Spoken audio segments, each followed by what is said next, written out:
It's a question my LPs ask me a lot is AI is changing so much. How do you invest in AI? I'm being rather careful with some startups where it is really obvious that they're useful now, but AI is changing so quickly. I'm not sure it's going to be relevant 1, 2, 3 years down the road. I give you maybe an example is something that's very specific, a dev tool specifically for some version of AI models of today, or maybe an eval tool because this model has this flaw, but 2 years from now, it's pretty sure that evals are going to be integrated into the models, or the model is not going to have this flaw, or we're going to be able to randomize or anonymize data for sensitive data to a company. It's going to be already native into the model, into the company, into the agent. And so where does that company fit in? If it's just a small sort of add-on that's going to be integrated by OpenAI, Anthropic, and all the others, that's just one example. But so I tend to stay away from those where, in my mind at least, it's pretty obvious that maybe the founders are great and they're going to pivot anyway, but this specific use case almost for sure is going to disappear. I try to stay away from that. And then YC has been talking about this a lot as well, Gary Tan and others, especially with vibe coding. The moat is really not what we thought it was.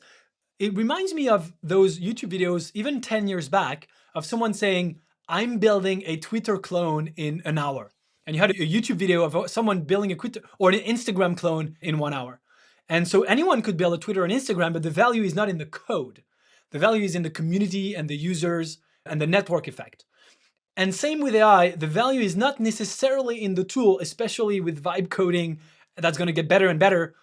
It's in other things. And what I think it is could be the proprietary data and evals that actually makes the model, the AI models work. But it's also in the UX UI, customer user interface, UX UI, of how do you use your product? Why is Cursor and Windsurf, why are they winning when there's 10,000 other that are trying to replicate it because they have the best and most user-friendly interface? And then I think another thing that's really linked to the Lobster Capital philosophy is customer acquisition. If two companies have the same product, but one of them has a much better customer acquisition system, hopefully it's an automated system that just brings new customers day in and day out, they're going to win. And this could be a lot of things, including SEO or content, affiliate program, or a reseller, whatever it is, if you have a system. And so that's why at Lobster, I focus on this a lot. I ask the founders, what's your acquisition funnel and how do you acquire customers while you're sleeping? And it could be the only differentiator between two companies.